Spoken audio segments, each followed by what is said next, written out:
For the last few years, streamers have taken over the world. Dude, I'm watching the stream while you try not to laugh, bro. And in the constant pursuit of making the best possible content, sometimes streamers go too far. Oh my God.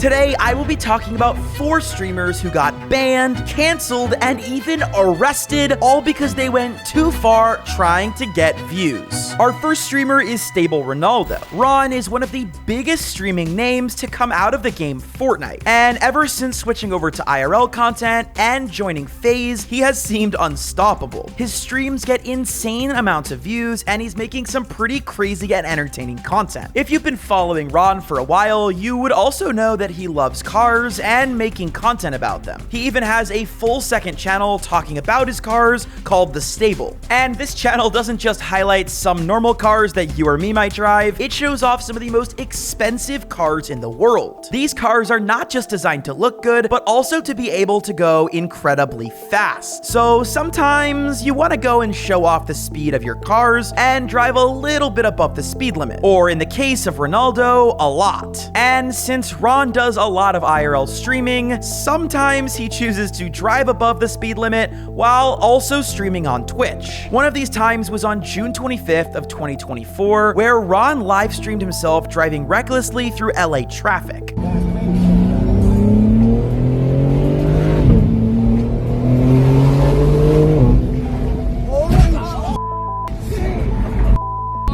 This is obviously incredibly dangerous, and if anything went wrong, he could have put a lot of lives at risk, including his own. And because of this, Twitch decided to ban him. Eventually, Ron was unbanned and went back to streaming like normal until he was caught on stream running from the cops.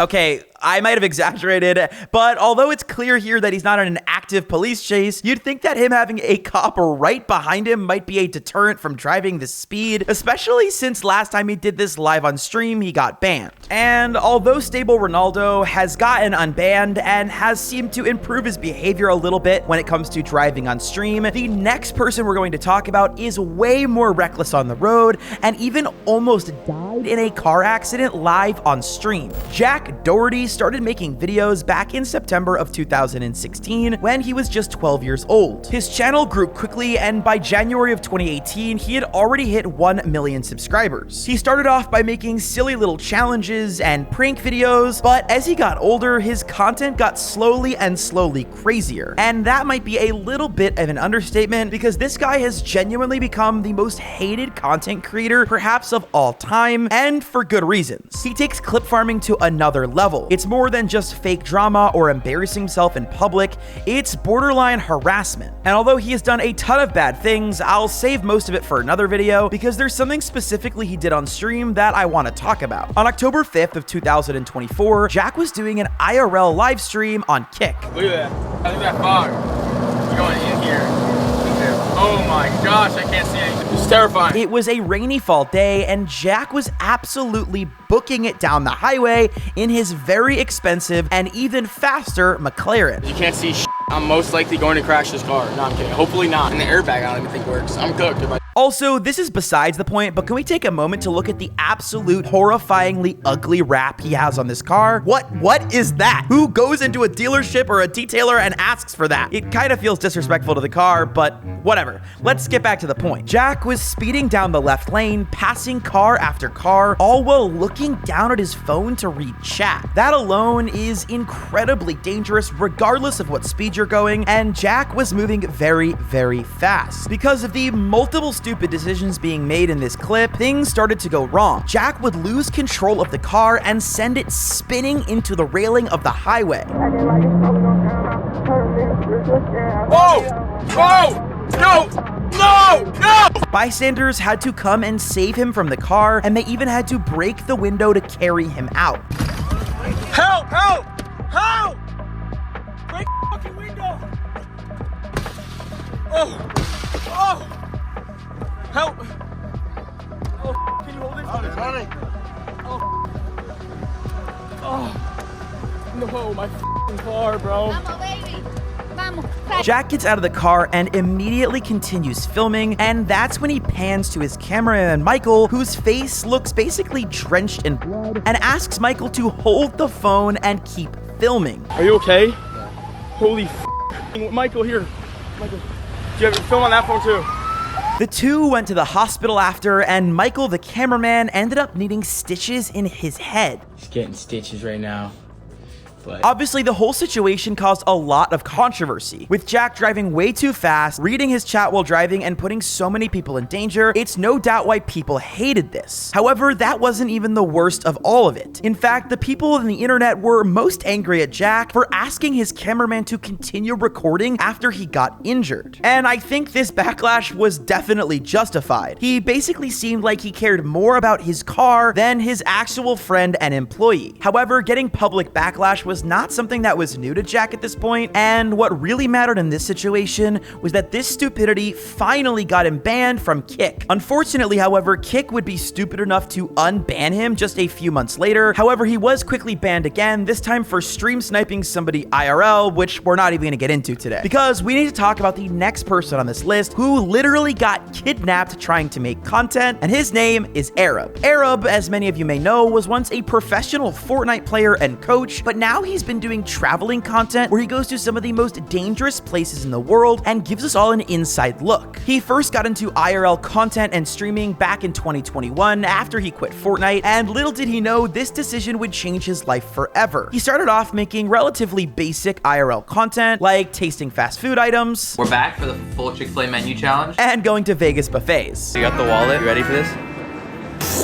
Yo, tell me that is sick. So that way now, when I get kidnapped, people are 100% sure that it's my money. Now you're gonna get checked at TSA for sure. Yeah. But as time went on, his streams stopped being a slice of life content, and instead he started to go way outside of his comfort zone and the comfort zones of pretty much all people. One of his first controversial trips was when he went to Turkey to look at illegal replicas of luxury items. So we're at the Grand Bazaar today in Istanbul, Turkey, where they basically have really good fakes of different designer brands. We're going behind the scenes today with a friend that I met yesterday that I actually bought this watch off of. Super high quality. First quality is what they call it here in Turkey. And I befriended him, and he's gonna show us behind the scenes all their shops. They got shops for everything. Even the Yeezys I was buying yesterday, you can't tell the difference. Once he realized that these videos were doing way better and he really started to enjoy them, he decided to stop streaming on Twitch and focus much more on the YouTube videos. This allowed him to go to even more dangerous places and to censor his content enough to make sure that he doesn't get banned from literally every social media platform. All of this led up to March 2024, where Arab decided to travel to Haiti. This was shortly after a do not travel notice was posted by the United States government for all Americans trying to go to Haiti. The reason for the no travel notice was because of different crimes, including robbery, carjackings, kidnappings, and so much more. Obviously, when there's a do not travel notice, most people decide to do exactly that and not travel there. However, Arab, being the content machine and daredevil that he is, thinks a little bit differently. In fact, I would probably say that this do not travel notice probably wanted to make him travel more than ever. After arriving, Arab sent this video to one of his editors. So we actually cannot leave to Port-au-Prince until the morning because it's already 6 p.m. and if we leave right now, we'll get there while it's dark. It's about a 6-hour road trip. We'll get there while it's dark, and that place is completely run by gangs. So you don't want to be dealing with the gangs, even though we have safe passage, we're already approved. All it takes is one stupid gang member holding it 47 for one thing to go wrong. So we didn't know it at the time, but that would be the last video that Arab would send his editors for a while, because later that day on March 14th, he would be taken hostage after being kidnapped by a dangerous Haitian gang. Tonight, a Metro Atlanta man allegedly kidnapped by a dangerous gang in Haiti. The U.S. government now involved in this volatile situation, but the next steps are still uncertain. And of course, Arab, being, himself, decided to secretly vlog the kidnapping process. I've currently been kidnapped for 11 days after being smuggled into Haiti by Jungle in order to interview Haiti's most powerful warlord, Barbecue. I was ambushed by the 400 Mawozo gang, driven into the desert of Croix-de-Bouquet, Haiti, and trapped in this exact cage inside a barbed-wired prison. This is the bucket I've been showering in for the last 2 weeks. My toilet might as well be a hole, and I'm being fed cornmeal and beans. The kidnappers have just taken $38,000 of ransom money and are pretending they didn't. Do you think we're gonna launch, or we're gonna try to take your money. Thank God, Arab was eventually released on March 30th, 16 days after his kidnapping, and seemed to be largely unharmed. And if you thought Arab getting kidnapped was bad, our last streamer accidentally got over 65 people arrested in New York City. Kai Cenat, who is the biggest streamer in the entire world, had a mishap that took place just a couple years ago. For those of you that don't know, Kai started making videos all the way back in 2015 on Facebook, of all places. Kai, shut the up, you nigga. You get no every time you go to school. Everyone look at your feet and say, what are those? But eventually, he would move to YouTube. I know a lot of y'all been asking, Kai, where's your YouTube channel? Why don't you have a YouTube channel? You need to start getting paid for what you're doing. Kai, where's your YouTube channel? I got one thing to say. Welcome to my YouTube channel!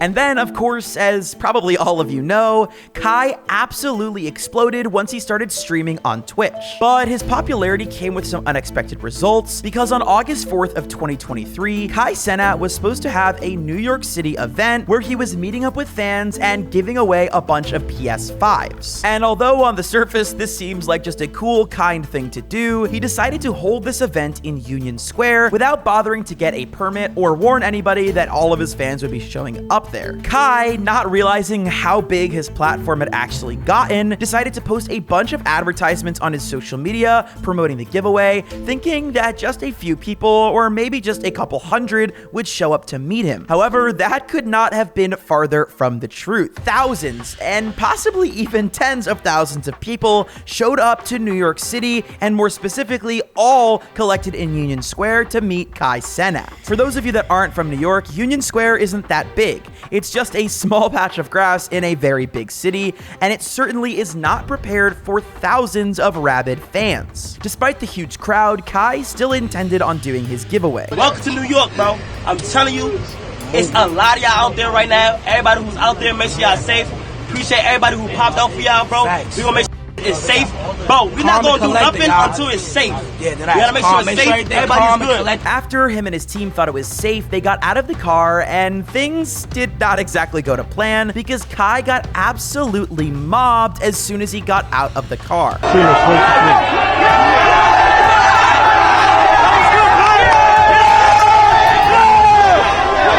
Things got so bad that the police showed up, and Kai had to be dragged out of the crowd of fans by the NYPD. However, just because Kai was back in the car didn't mean he had fully escaped. The van had to flee Union Square with a bunch of fans clinging to the side of the car. It's mind-boggling why they're not stopping to let these people off the car. And then someone fell off. Okay. Luckily for Kai, he was able to escape without getting seriously injured. Unfortunately, however, other people weren't so lucky. Back at Union Square, a riot broke out once the crowd realized that nobody was getting any PlayStations. It's mayhem, like you mentioned, Natalie, them throwing items off of food trucks and so forth. So they climbed to the tops of the subway station structures, up statues, traffic and lampposts, jumped on the tops of cars. A construction site in the park was damaged, and people weaponized items from that site like paint cans, bottles, axes, and shovels. They were lighting fireworks and flash bombs. They just went up on right here, walking against traffic, like raging. Why stay when things turned chaotic? I just feel like it was fun. Like, for me, it's New York. It was literally YouTubers that came out to show love, and then it just got hectic. Some businesses locked their doors as the crowd ran through. This 69-year-old man who operates a sidewalk food stand was injured, items stolen. And perhaps the worst part of all of this is that because Kai didn't file a permit with the city to do this giveaway or meetup, the police were not prepared at all to handle a crowd of this size. The NYPD reportedly deployed over 1,000 extra officers in the area to make sure that nobody else showed up and to control the crowd. We are looking at live images here, a lot of high-ranking members of the brass there on the scene now, trying to move this crowd along. Once again at Union Square, the police department estimating at least a couple thousand people now, and we remind you that subways are bypassing the Union Square stations right now as they try to get a handle on this. Jonathan Deans. Luckily, a couple hours later, by around 5 p.m., the cops were able to get the crowd to die down, but tons of damage had already been done. It took hours to get the crowd out of the park and hours to clean up the mess. Trash, paint, a torn apart construction site, all evidence of a gathering gone wrong. All in all, 65 people were arrested, 30 of which were minors, and on top of that, 7 people were injured. One of them was a 17-year-old who had a very gruesome injury from fireworks that people were setting off. On top of all of that, Kai would be taken into police custody and charged with inciting a riot. However, he was released on bail the next day. Kai, what happened to the PlayStations, Kai? What happened? Kai would later go on stream talking about the giveaway and say he was very disappointed in the people who got violent. I'm beyond disappointed in the things that went on Friday. And I want people to know that none of that was my intention. You feel what I'm saying? None of that. I had good intentions for this whole thing, and none of that was my intentions, bro. Not only that, but I don't condone any of the things that went on that day. None of that is cool. I'm seeing random videos of people getting sturdy on people's cars, and I'm asking myself while I'm watching the video, why? Like, why? So I think it's safe to say that Kai is not going to be planning any events like this in the future, and if he does, he'll be getting the correct permits. That wraps up our list of times that streamers went way too far for views. I hope you guys enjoyed this one. I know it was a little bit different from my normal content, so comment down below how you like this video. Tell me what you want to see in the next one. Thank you always for watching the videos, and click here to watch another one. I'll see you in the next one. Peace.